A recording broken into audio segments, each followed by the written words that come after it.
With that, I have some friends also who have joined us today. We have Ms. Amy Mercado, the Orange County property appraiser, who you're going to hear from in just a few moments.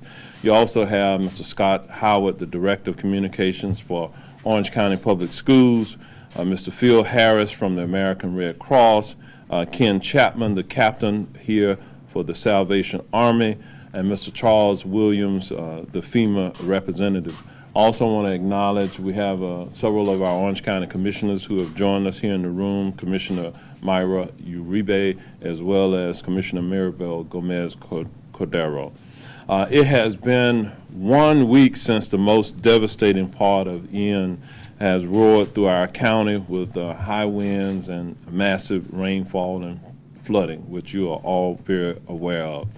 We are in full recovery now, and we are holding our 10th news briefing to let our residents know the most up-to-date efforts that are underway within our county. I want to talk today about what we're doing with shelters here within the county.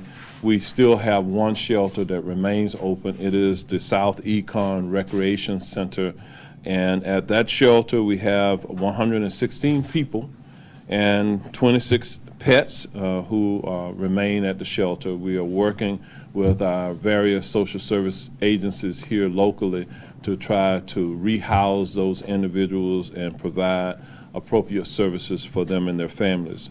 We do appreciate the support from the American Red Cross of Central Florida for managing the operations at that particular location. As a reminder, all programs and events at the South Econ Recreation Center are suspended at this time until further notice. I'm also proud of our Family and Community Services Department, which has been working very diligently with our various commissioners here throughout the county to ensure that we are responding appropriately to the needs of our community. To date, Community and Family Services workers have distributed more than 2,700 meals and over 1,000 cases of water to citizens across Orange County's hardest hit areas. These efforts are done in conjunction with the hard work of the Salvation Army, which is providing 1,400 meals a day throughout the county at this time. All 6 of our county commissioners have been involved in the relief efforts. Community and Family Services have also provided bus cars, grocery cars, and service referrals directly to local residents. We cannot thank our partners enough in these recovery efforts. That includes, of course, the Red Cross, FEMA, the Salvation Army, and even Second Harvest Food Bank. Community and Family Services, to all of you, thank you once again for your dedication to public service within our community. I want to talk now about debris removal. If you travel around our county, you can see the debris on the sides of roads, etc. We are working diligently to remove the debris from our roadways. The process started yesterday. Our contractors mobilized and went to Westside Manor in the Orla Vista area to begin hauling away debris. That will continue. We're also picking up whatever is at the curb in most devastated areas of our county, be it furniture, household items, and yard waste. Just as a reminder, if you live within one of those gated communities, we don't go into the gated communities. You have to work through your various HOAs regarding debris removal. By the end of the week, we should have debris removal teams in every one of our county commission districts.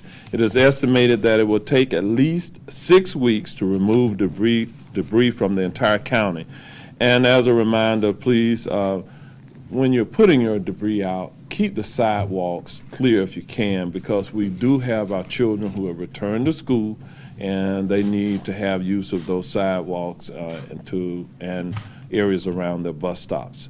To give you some perspective, yesterday alone we had 6,000 tons of garbage and yard waste deposited at the landfill and 2 transfer stations. The intake yesterday was 71% higher than normal. Now let me talk a little bit about some of our lakes and what's happening there. and some of our communities that have been impacted by flooding. Moss Park Campground and the Little League Con Trail both remain closed due to flooding. All boat ramps in unincorporated Orange County remain closed until further notice. A no wake advisory remains for all lakes, which means no recreational activity is allowed and people should not come in contact with these lake bodies. Our environmental teams continue their work assessing the safety of our waterways.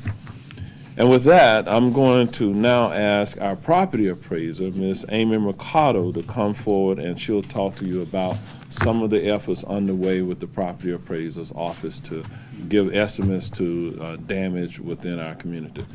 Property appraiser Mercado. There we go. Good afternoon and thank you. First and foremost, I'd like to thank the community at large for their patience, for the folks behind me and the agencies they represent, because it takes literally a group effort to get all this information to you all in as close to real time as possible.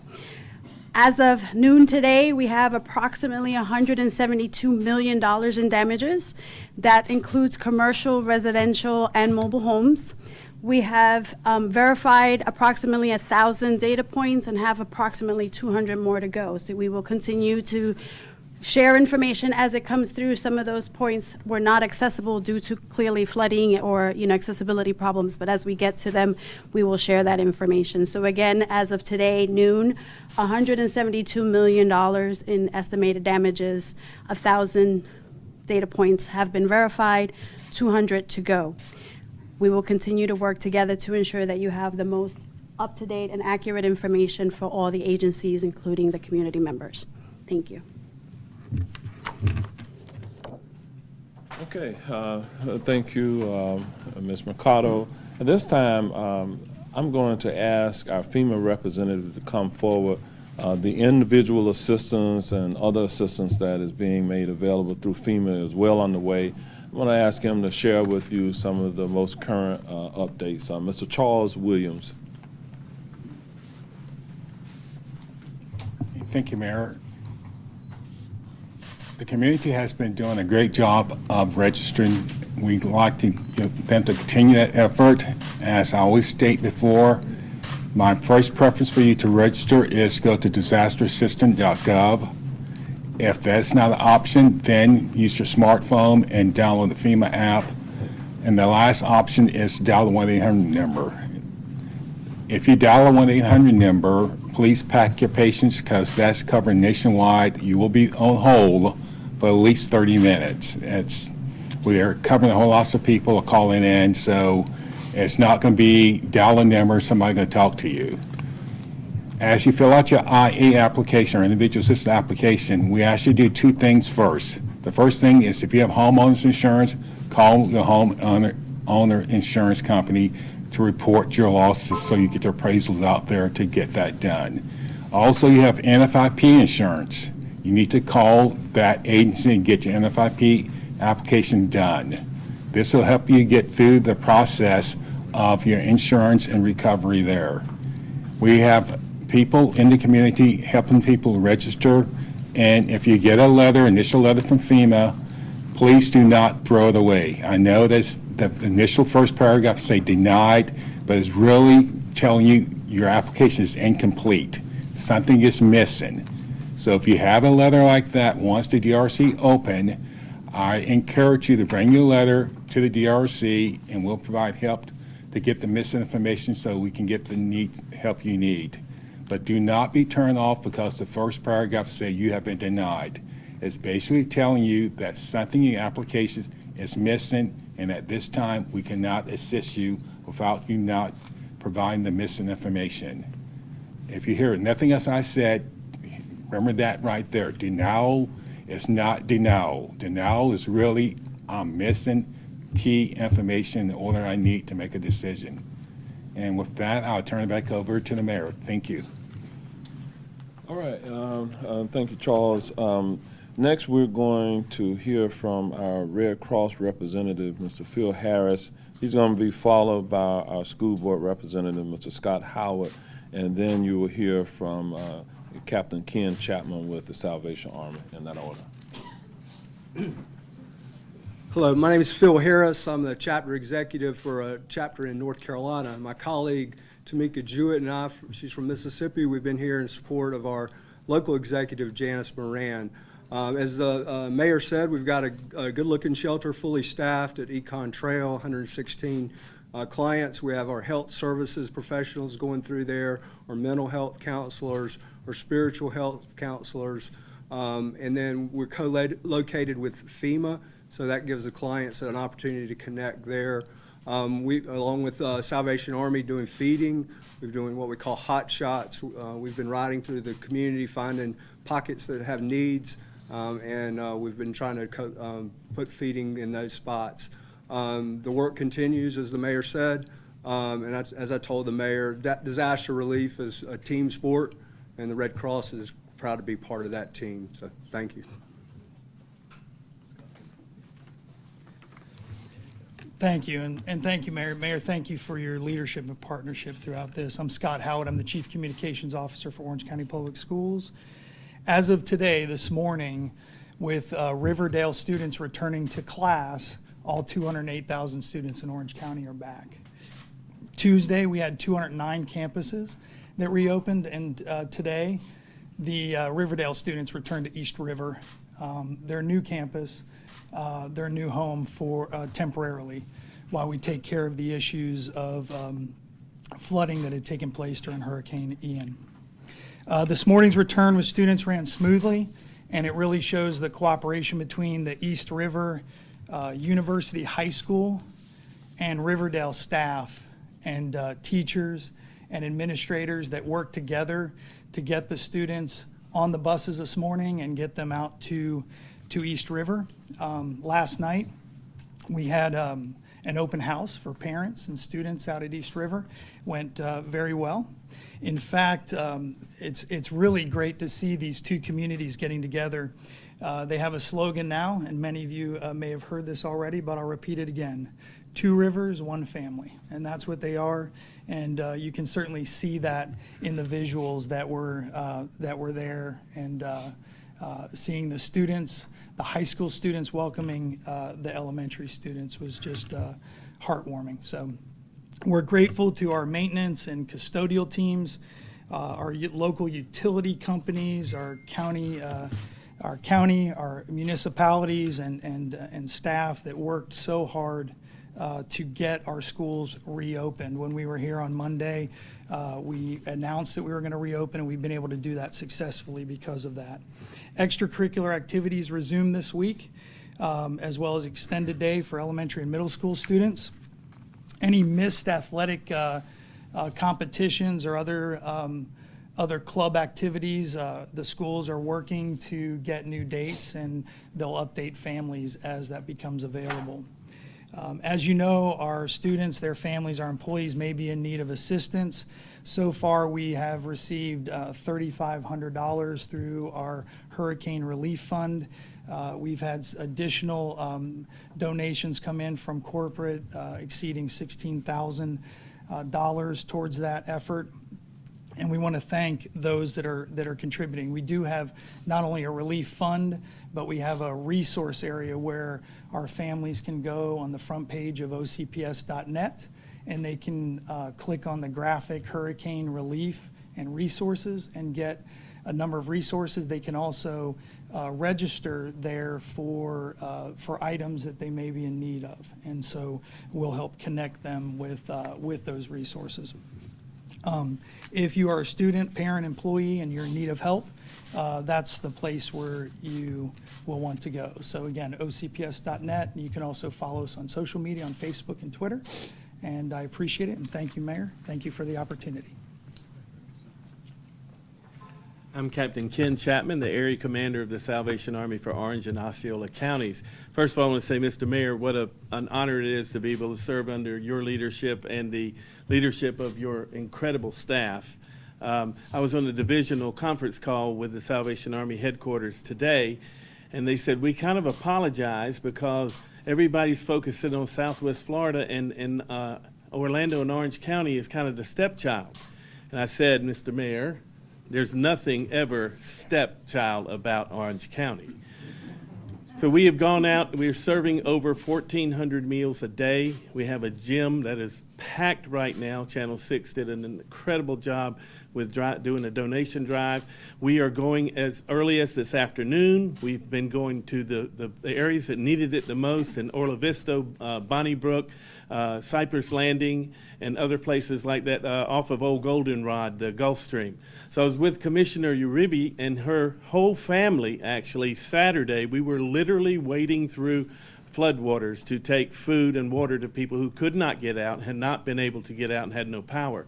I rolled my uniform pants legs up, waded through the water, and a snake went right in front of me, and I froze. So when I got back to the canteen, I told them, and Commissioner said, "What were you going to do?" I said, "If that snake had come toward me, you'd be calling me Jesus, because I'd be walking on the water back to the canteen." But I want to say that we did not expect this kind of flooding. We were not as prepared as we should have been, but we quickly mobilized as an Army and joined forces with the community. This community is an incredible place to serve. People care about people. And that is why Orange County is so successful, and the leadership of Orange County really makes this happen. We will continue till it is over. For the school system, we are now in what we call our response stage. In a few weeks, we'll go into recovery stage, where we do long-term recovery. One of the things we are committing to the school district to do, we will step up our angel tree for Christmas this year, go through Orange County schools to get the people who are the most needy and in need of Christmas assistance as the holidays approach. And we have already agreed to serve 20,000 meals on Thanksgiving Day to people who have been displaced. So I'm honored to serve in this county. We will be here until it's over, and the Salvation Army is marching along. All right, thank you, Captain Chapman. What we will do after this press conference is provide you with a list of those various relief funds where persons can provide assistance to our community. There are quite a few of them who have initiated the process at this point. I also want to just thank our entire team for the collaborative that you see here today. Also want to acknowledge our American Sign Language interpreters who are here.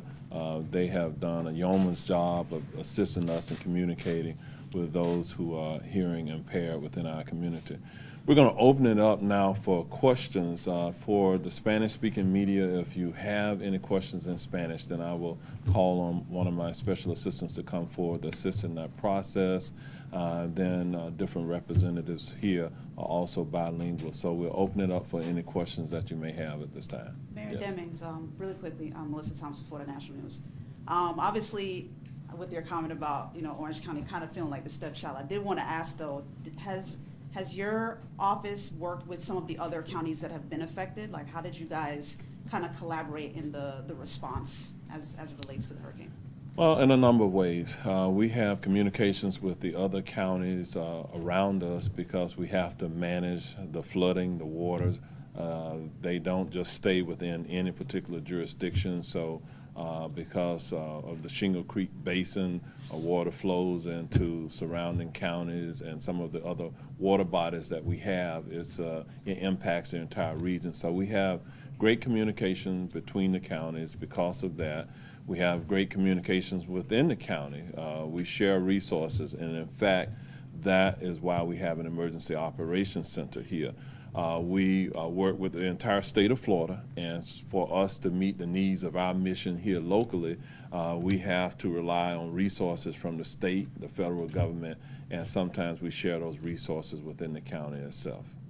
Mr. Mayor Demings, Okay. your property appraiser had said you guys have an estimated $172 million in damages. How long do you think families are going to be waiting? What's the time frame for it to get back to where they were before the storm? That's going to be a process. For some of those families, their homes are going to have substantial renovation and rehab work done within them.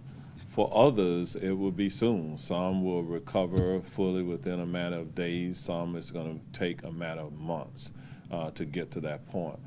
For some of the infrastructure improvements that truly need to be made, that can take a couple of years. for us to get to the point in some of those hardest hit areas where we have done everything that we could to try to insulate ourselves from the damage of a future storm. And so we're still in hurricane season, and that means that we can continue to have some storms that will impact us before we get everything done. But we're going to work. We have contingency plans in place to be able to deal with the here and now, but then to try to accelerate some of the things that need to happen as a community. Mr. Mayor, does the county know how many lower income families will be displaced from apartments or rental homes that flooded during this storm? And is the county doing anything, or with partner agencies doing anything to help those families until they're able to find another place to live? We've been doing something from day one to help families, whether they're low income or otherwise, to try to survive throughout this tragedy that we are all experiencing. We've been doing that now. You've heard us talk about some of the county-specific efforts in neighborhoods where we have gone out and delivered water, done food distributions. We are working with all of these partners here. The whole sheltering process that we talked about is all about taking care of the people who are unhoused at this point. Those are our residents that we have been dealing with even before the storm actually happened within our community. And so it's an ongoing process. FEMA is on the ground right now. The individual assistance that is being made available by the federal government is an ongoing process. You heard him talk about the numbers of registrants already within our community. And so as the days move forward, likely there will be others who will need services. And so our county stands ready through our various community and family services efforts to make certain that those needs are being met.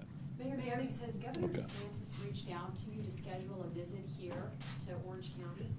No, that has not happened at this point. However, I will say that Governor DeSantis has a representative of his office has called to just check on our county, but in terms of scheduling a visit here to Orange County, that has not occurred at this point. I suspect that at some point he will come. There are, in all fairness, there's some counties, some communities that were harder hit than our county, and the level of the impact in those counties is well understood. And so there's some priorities there. We're a bit of a realist, but I'm just thankful that we have a county leadership group, collaborative across all disciplines that is well prepared to take care of the people here within Orange County. We do have, as you can see, we have federal and state resources. We've had personnel from the state embedded right in this emergency operations center along with us, from the state health officer here within Orange County to others. They have been working with us, and so we're focused on just delivering services here in our community. Mayor, Okay. we were out in the Orla Vista neighborhood earlier this morning, and that was one of the hardest hit areas. Mhm. I know in the past that they've had a lot of flooding in that area. We were talking to some residents that felt like the county has been slow with figuring out how to fix the flooding in that area, and I know there's been some projects in the works. And people out there just want to know what the county is going to do to try and prevent something like that from happening. Well, I understand their frustration, but I also understand the media. You know, this is a question we've been addressing about Orla Vista before the storm ever came, about the efforts that we had underway to try to minimize the flooding that will happen in that area. We knew that it would flood. There's nothing that we could have done to prevent the type of flooding you have seen countywide because it was a hurricane. And not only did Orange County residents see the impact of that, but across the entire state. So let's lead with that first. We're talking about a hurricane, once in a 500-year phenomena that we're dealing with. So there's no system that would have been adequate to deal with the amount of rainfall that we saw at one time here. Now, if we want to talk about some of the things that have happened historically with Orla Vista, Orange County had been working since the last major storm to try to deal with the infrastructure challenges there in the Orla Vista area. And unfortunately, we couldn't get the plan of action executed before the hurricane. We never know when a hurricane is going to occur. What we have said here is that in terms of our commitment to Orla Vista as well as any of these other communities that flooded, where we can control by building infrastructure to hopefully minimize the impact of a future storm, we're going to do that. And so we have engineering plans designed for Orla Vista that will be put in place. What I have said to our staff is that the challenge, even with those plans, are that I don't know if those plans are adequate enough. Let's go back and take a look at those plans. Let's look at the opportunity to try to put a fix in there that where we don't see in 2 or 3 or 4 or 5 years or when the next storm comes along. If we can, let's try to put more of a permanent solution to that. But even with that permanent solution that is likely going to take a couple of years or so to implement, we still would not be able to guarantee to anyone in our community that we would never have a flood, we would never have devastation because of a hurricane. They're unpredictable, and there are a lot of reasons why we see the storms strengthening across the globe in terms of their impact, and that is something, quite frankly, that in the short term, there no community can adequately plan for that. So we're going to do the best that we can do. I'm not here to make excuses about why we are where we are today, as I have said before. And so I will say it again. We stand with every one of those residents in Orla Vista, in Arden Villas, in Cypress Landing, Bonneville, or any of those other areas that were disproportionately impacted, to do the best that we can do with the resources that we have. Mayor, one last question on the same vein. All right, I'm gonna go over here since, okay. We're live in Telemundo. Just Okay. to add on to her question, we can't fix the flooding issue, but when you say we stand with the residents, is there help for them, for the people that are now homeless? Because the apartment complexes are basically ending their contracts, they have nowhere to go. We visited more than a dozen families already in motels, and they don't know what's gonna be next for them. Any resources for them? We have some of those resources we've already talked about today, where those families are have the opportunity to work through the Red Cross, to work through FEMA, to be rehoused. There are processes in place for individual assistance. All of those families will be assisted in that process. It takes some time to identify them, but we have processes in place to work with them, to help them. So that is ongoing, okay? All right, one last question, and, If I can. all right. I know Riverdale Elementary, we've just been out there all week. We were there when it was first flooded last week following the storm. Community residents are telling us that that was an area known to them in the community, that it was flooded. They had petitioned having a school built there. Was the county aware that it was a flood-prone area? I can't answer that question. Or the property I mean, what I can tell you is this, is that we are a county, 1,000 square mile county, with approximately 1,000 lakes in it. And because of that, there are few areas in our county that are not going to be subject to flooding, okay, because of that. But we are a growing county as well, and so can you anticipate that?